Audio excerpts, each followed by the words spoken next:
Dr. Benno from UNESCO to WASME House on July 10th to launch the SDG exhibition at WASME. The purpose of this SDG exhibition is to promote sustainability and saving environment through SMEs in India, across India, because WASME has been conducting roundtables into advocacy and awareness. So this is what we are going to ask few questions from Dr. Benno about how these SDGs can contribute into efficiencies and self-sustainability and overall environment in India. So welcome, Dr. Benno. Thank you, Mr. Anwar. We would like to understand from your wisdom, like how these SDGs and NDCs and the government initiative of net zero target setting that Indian government has selected, and globally, like we have to be net zero, the temperature is rising, the overall climate and the climate definition to start with. Okay. Well, thank you very much for many questions. and very nice to meet you again, Anwar. It's always a pleasure. Thank you. To work with you. Very nice to meet you, Isha. And thank you for inviting UNESCO to be here at WASME. Yeah, MSMEs, medium and small enterprises, they are the backbone of our economy, not only in India, but globally, really everywhere. Even in industrial countries where you have big multinationals, at the end of the day, it's the small and medium enterprises that employ most people and also contribute more to the economy than a few big multinationals, really, from what I understand at least. And I'm not an economist. I'm an ecologist. But you see, the Sustainable Development Goals, they were developed to be achieved by 2030. Some of them were supposed to be, as I told you before, Isha, they were supposed to be achieved by 2025, and some of them even by 2020. Most of them, from what I know, are lagging behind. They will not be achieved or not be achieved in time. And needless to say, with the 17 SDGs that we have, the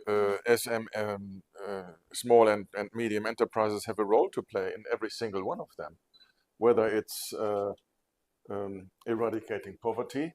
Yes, very because important. They give jobs to people. If people have a job, then poverty is already at least reduced. Zero hunger. In agriculture, in food production, in food sales, in food transportation, in water purification, and so on. This all relates to zero hunger. Then SDG 3, health and well-being. There's a lot of small and medium enterprises that are working in the health sector, in the wellness sector. And I believe they are also providing health insurance to a certain extent. And I think that should be widely accepted like other developed countries. So MSMEs, they have to play a major role for every single one of the SDGs to be. These, at the end of the day, they have been designed by the United Nations in partnership with all the member states of the United Nations, and they are reflecting the challenges and the hopes of humanity. And of course, first and foremost, peace, clean air to breathe, enough water to drink, enough food to eat, having jobs and so on, so that nobody is left behind. But the reality is we have a lot of people who are left behind in the world in this moment of time. In July 2026, I know the data from 2024, we had about 821 million people in the world going hungry every day. That's 1 out of 10 globally. That's a lot. We have more than 1 billion people who have no or limited access to electricity. So that reflects to SDG 7, clean and affordable energy. And we have more than half of humanity that has at least 1 month per year limited or no access to clean water. So this is how important the SDGs are. And you, Dr. Sanjiv, and you, Anwar, and Isha, and me, and Akhilesh, we are all one person out of humanity. We shouldn't forget that. So we should not let any of our brothers and sisters out there left behind. We have enough wealth in the world. We have enough resources, but we need to distribute them and make them available a little bit more fairly. And here the small and medium-sized enterprises and all other enterprises as well, I would very much like to invite them to actually look into human dignity. Human dignity is being manifested in the United Nations Charter. And dignity means treating every single person with dignity, every single person that works in a small enterprise, a medium enterprise, in a big enterprise, any other enterprises, businesses.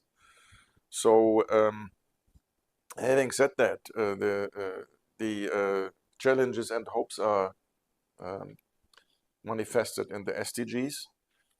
Of course, before we had the SDGs, we had the Millennium Development Goals. Remember them? The MDGs. Correct. They lasted from 2000 to 2015. And they pretty much said the same thing. They were just formulated in a different way. And but the SDGs are much better formulated, also with the targets behind the 17 SDGs. There's more than 100 targets, I think 100 to 130 targets. I would not be able to recite all of them, but I've read them, and I encourage people who want to study one SDG, read the targets behind it as well to make sure that you understand it. And yeah, before the MDGs, before the Millennium Development Goals, I believe the front setter of that was the Stockholm Conference from 1972, which resulted in the formulation of the Stockholm Declaration, which also had similar formulations like the Millennium Development Goals and the Sustainable Development Goals. The question is, will we achieve the SDGs by 2030? The answer, in short, most certainly not. In some countries, it's a little bit better than in other countries, and it's very diverse. It changes from each SDG is being achieved in a different way. The other question is, what will we be doing after the SDGs, after 2030? Now, I would most certainly hope that there would also be a new SDG developed for clean air to breathe, because we have an SDG on food security. I think it's SDG 2. We have without food, we can live for 3 weeks.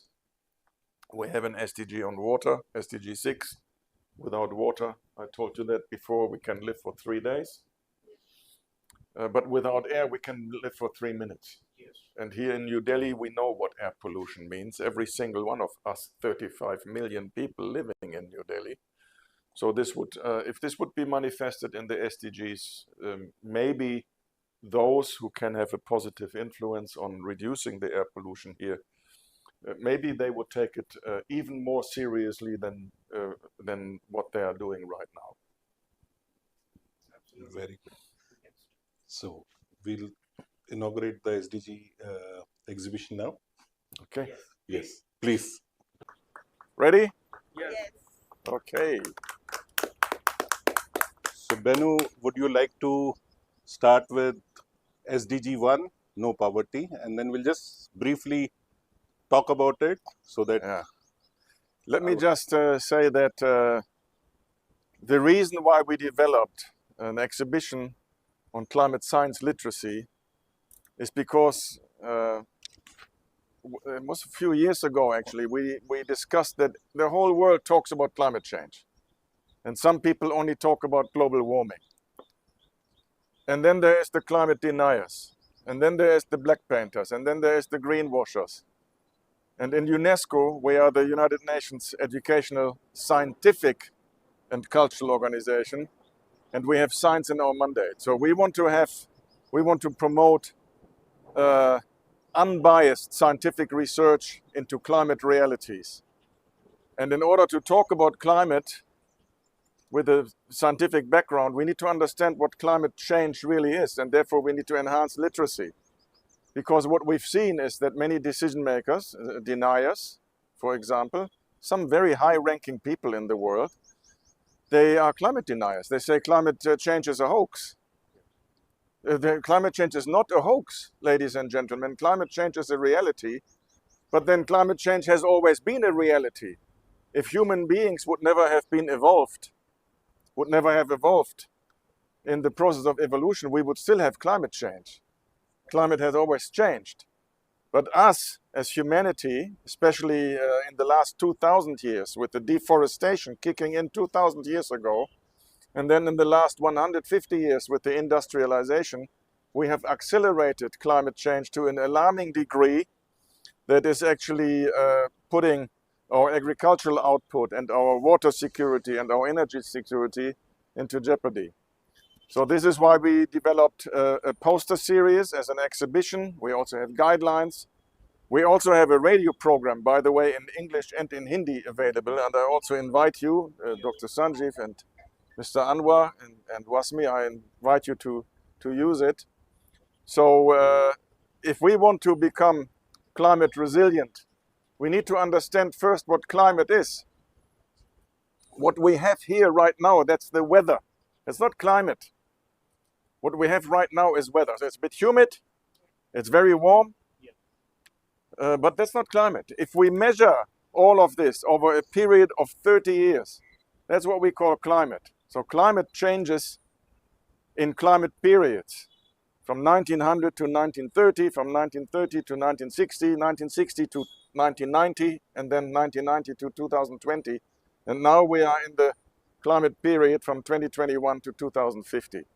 And then we can compare these periods, and then we can see how has the wind direction changed, how has the humidity changed, how has the temperature changed, the average temperature, maximum temperature, minimum temperature. Global and warming. In science, we don't even talk about global warming.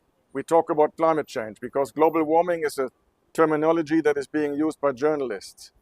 After warming comes cooling. You can see that every year in winter and in summer, and you can see it every day during daytime and during night.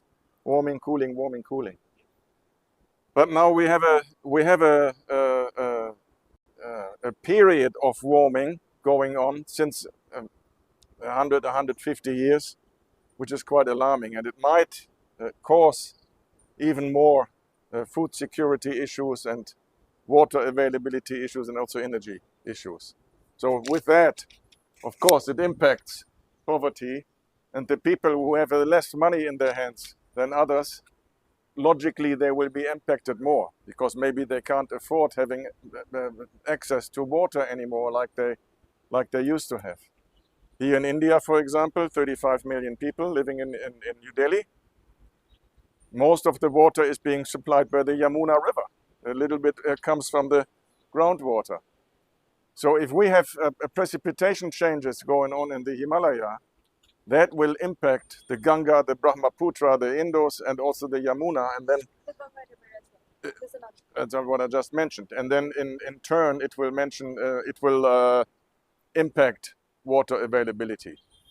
So climate change has an impact on every single one of the 17 SDGs. And in the posters here, we are explaining in simple terms how it is being impacted.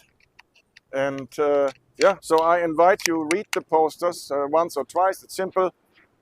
Make them available to your families and your friends. Encourage schools to use them, and encourage everybody to understand a little bit more about climate change issues, because then we can become more climate resilient, not just in New Delhi or Noida or Gurugram, but really everywhere in the world, because as humanity, we're sitting in the same boat with that.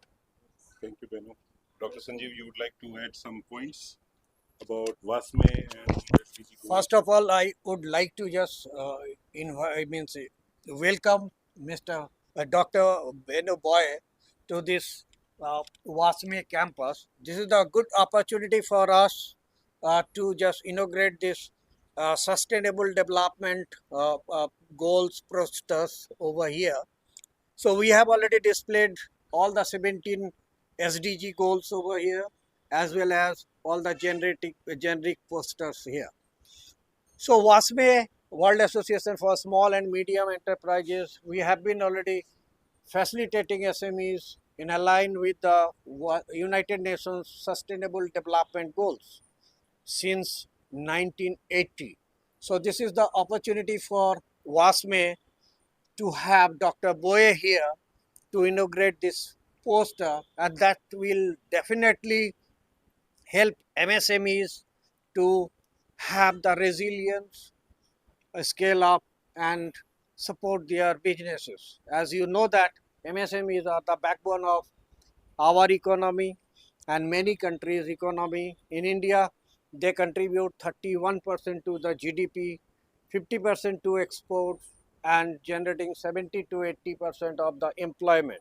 So this is the good opportunity for WASME as well as to the WASME team and the entire MSME fraternity to have the understanding of this SDGs, and they can align with the SDG goals of the United Nations. This will also help in means exploring various international markets, so where they have to abide by the rules and regulations of that country. Especially the Europe is very top market where you need to just have the sustainability reporting to enter that particular market. So this is again I means humbly welcome to Dr. Boer here and the entire participants over here to this particular event of the inauguration of the SDG goals. Thank you. Then we go to the round table.